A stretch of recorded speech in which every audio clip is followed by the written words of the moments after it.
On the 23rd of May 2017, Carlos Hill was freed from all criminal charges laid against him, even though the over $10 billion he took from 40,000 Jamaicans were still nowhere to be found. In a case that spanned over 9 years, the Director of Public Prosecution failed to submit any evidence against Hill and could only call on one witness to testify against him. But why was a man that stole 10 billion Jamaican dollars in a Ponzi scheme capable of getting away with such a crime?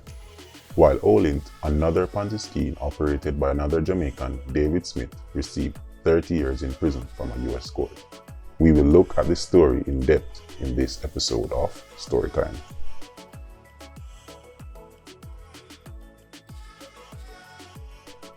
Before we get started, guys, don't forget to help us get to 1,000 subscribers by simply clicking that subscribe button.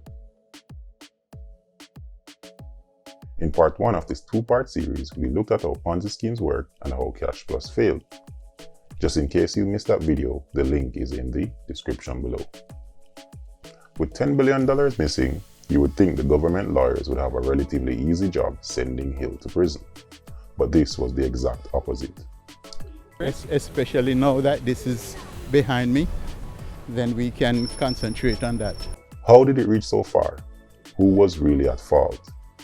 From the case files, it's pretty clear the government, the Financial Services Commission, and the Director of Public Prosecutions were all at fault. In 2004, 3 years before Carlos Hill was arrested, Cash Plus affairs were brought to the attention of the Financial Services Commission, the agency responsible for regulating investment firms and protecting local investors. The FSC spent 2 years verifying whether or not Cash Plus fell under its jurisdiction. In 2007, this was confirmed, and the FSC knew that Cash Plus was operating illegally. Therefore, they should have shut it down. One would think this is what happened, but up to this day, the Financial Services Commission has never moved to charge Cash Plus for operating illegally. On the other hand, the police moved quickly to charge Carlos Hill with conspiracy to defraud and obtaining money under false pretenses. Between 2007 to 2010, the case stuttered in and out of the courts before the police lawyers asked the Director of Public Prosecution to take charge of the case. Ladies and gentlemen of the jury, forget everything you've seen on television and in the movies. There's not going to be any last-minute surprise witnesses. Nobody's going to break down on the stand with a tearful confession. You're going to be presented a simple fact. If Mr. Hill was convicted of his crimes, he would only serve a maximum of 3 years or pay a fine of $2 million. This is where the Jamaican government again failed its people. The outdated laws present in the Jamaican constitution that are supposed to be improved by the elected officials are always neglected.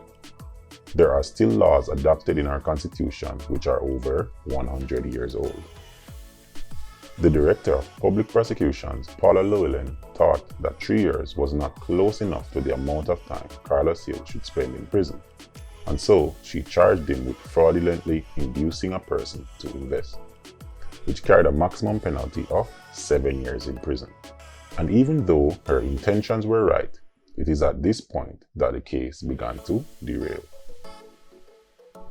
Them pay off the bigger man them money. And we have to go come out and come stand up in our son. Now come tell me one back me 300,000.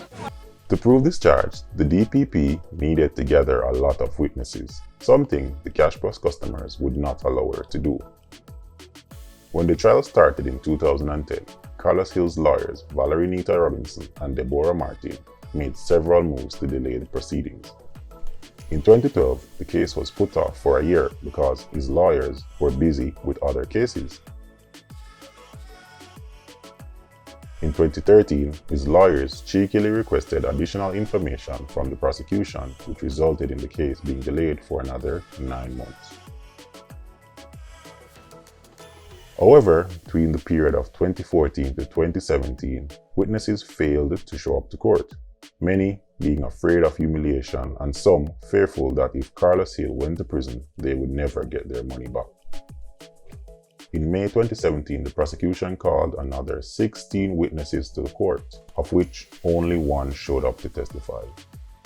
The judge and the jury had no choice but to return a not guilty verdict against Mr. Hill. For insufficient witnesses, one of 16 was not enough, and another person offering themselves could not take the matter that much further.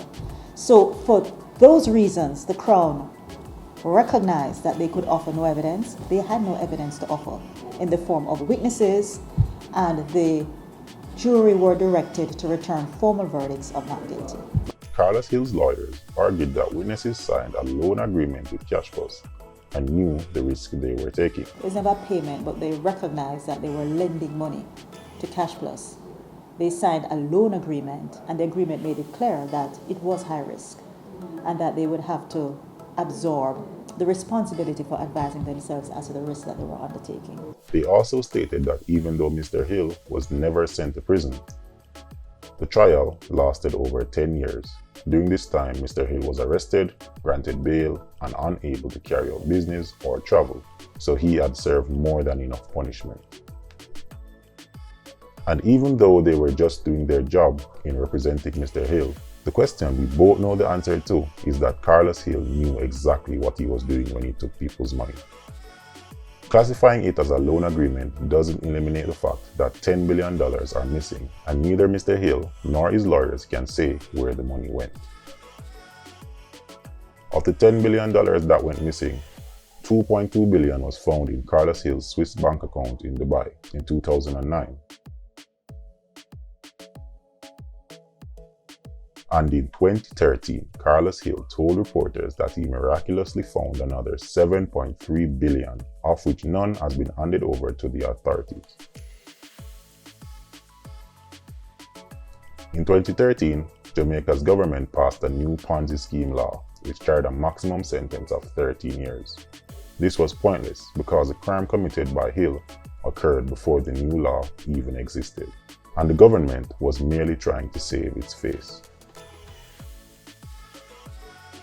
It was said that depositors would receive some form of compensation. Is that still on? That will definitely happen. Some Jamaicans hope that they might get back the money they lost to Cash Plus one day, but unfortunately, this will never happen. The mistakes, blunders, and oversight on the part of the Financial Services Commission, the Director of Public Prosecution, and the Jamaican government are what allowed such a crime to go unpunished.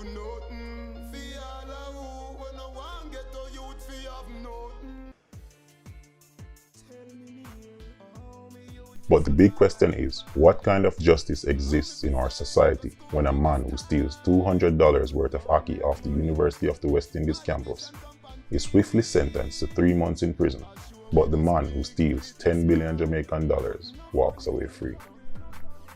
Jamaica, we need a way.